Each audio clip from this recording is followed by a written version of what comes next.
आज की वीडियो में हम फीवर के बारे में बात करने वाले हैं, जिसे कि हम बुखार भी कहते हैं।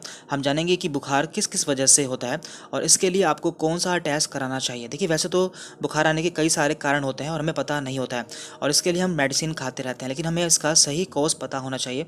तो आज की वीडियो में हम आपको एक ऐसा टेस्ट बताने वाले हैं जिससे आपको बुखार आने का बिल्कुल सही कारण पता चल जाएगा। तो पहले हम जान लेते हैं कि बुखार क्या होता है। देखिए, जब भी हमारे बॉडी का टेम्परेचर बढ़ जाता है, यानी कि सामान्य से ज़्यादा हो जाता है, तो हम उसे बुखार कहते हैं।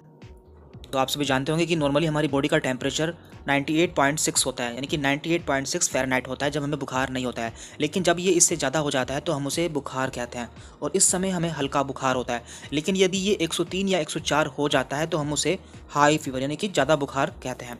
इसके अलावा यदि ये 105 या फिर 106 हो जाता है तो हम इसे वेरी हाई फीवर, यानी कि इस पेशेंट को बहुत ज़्यादा बुखार है। और यदि ये 106 से भी ज़्यादा हो जाता है तो हम इसे हाइपर पायरेक्सिया कहते हैं, और ये बहुत ही डेंजरस कंडीशन होती है।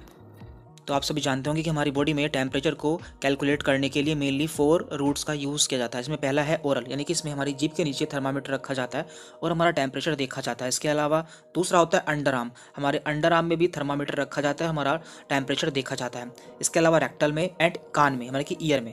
तो हम इन चारों माध्यम से अपने टेम्परेचर को देख सकते हैं कि कितना है। तो इनमें थोड़ा थोड़ा अंतर होता है, तो वो भी आपको पता होना चाहिए।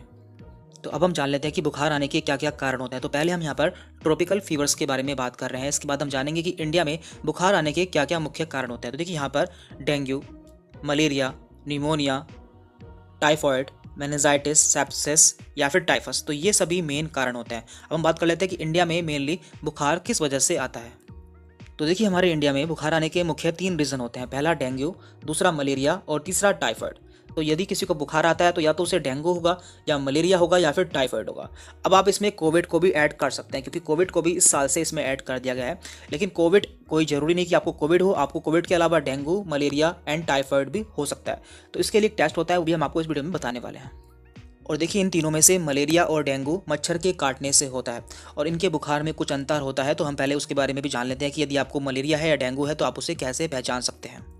और देखिए, डेंगू एंड मलेरिया में कुछ अंतर होते हैं, ये भी आपको पता होना चाहिए। तो डेंगू जो फीवर होता है उसे टाइगर मॉस्किटो कैरी करता है या फिर उसे फैलाता है, जबकि मलेरिया को फीमेल एनाफिलीज मॉस्किटो कैरी करता है। अब हम जानते हैं कि इसके सिम्टम क्या क्या होते हैं। देखिए, डेंगू में आपको कंटिन्यू फीवर होता है, यानी कि आपको लगातार बुखार आता है, जबकि मलेरिया में आपको इंटरमिटेंट फीवर आएगा, यानी कि आज बुखार आया, कल बुखार नहीं आया, फिर परसों बुखार आ गया। तो इस तरह से आपको मलेरिया में बुखार आता है। और इसमें खास अंतर ये होता है कि डेंगू में आपके हड्डियों में दर्द होता है। जब भी आपके जो आपको डेंगू होगा तो आपके हड्डियों में दर्द होगा और आपके शरीर पर रैसेस पड़ जाते हैं, जबकि मलेरिया में ऐसा नहीं होता है। मलेरिया में आपको बहुत ज़्यादा फीवर होता है और आपको कभी बहुत ठंड लगेगी और कभी आपको बहुत पसीना आएगा। तो ये सभी इसके अंतर हैं। तो अब हम जान लेते हैं कि इसके लिए हमें कौन सा टेस्ट कराना चाहिए। तो देखिए, इस टेस्ट का नाम होता है फीवर प्रोफाइल टेस्ट। इसमें आपके फीवर के जो कारण होते हैं वो सभी आ जाते हैं, जैसे कि आपका malarial antigen, typhoid test and complete haemogram. तो इससे हम जान सकते हैं कि हमें फीवर किस वजह से हुआ है। तो यदि आप ये टेस्ट करा लेंगे तो आपको अपने बुखार का कारण पता चल जाएगा। तो हम इसकी रिपोर्ट भी देख लेते हैं। तो देखिए, जब भी आप ये टेस्ट कराएंगे तो आपको 3 तरह की रिपोर्ट मिलेंगी। तो पहली रिपोर्ट होगी उसमें CBC, यानी कि कंप्लीट ब्लड काउंट। तो इसमें हम क्या क्या देखते हैं, इसमें हम देखते हैं कि हमारे जो न्यूट्रोफिल्स हैं, लिम्फोसाइट है, मोनोसाइट हैं, इंसोनोफिल्स हैं, इनकी संख्या क्या है, यानी कि ये घटे बड़े तो नहीं है।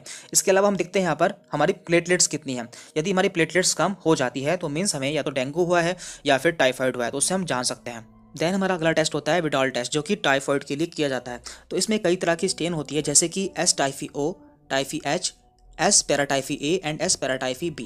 तो यहाँ पर रिजल्ट आया है निगेटिव, यानी कि इन्हें टाइफाइड नहीं है। और इस रिपोर्ट को हम कैसे देखते हैं, इसके लिए हम अलग से वीडियो अपलोड कर देंगे। देन इसके बाद हमारी रिपोर्ट होती है डेंगू की, जिसमें हमें डेंगू की एंटीबॉडी देखनी होती है। और यहाँ पर मेथड यूज़ हुआ है एलिसा। तो यहाँ पर देखिए, रिजल्ट में दिया हुआ है 4.3 एंड 0.98। मीन्स यहाँ पर दोनों ही जो यहाँ पर स्टेन है वो निगेटिव है, मीन्स इन्हें डेंगू फीवर नहीं है।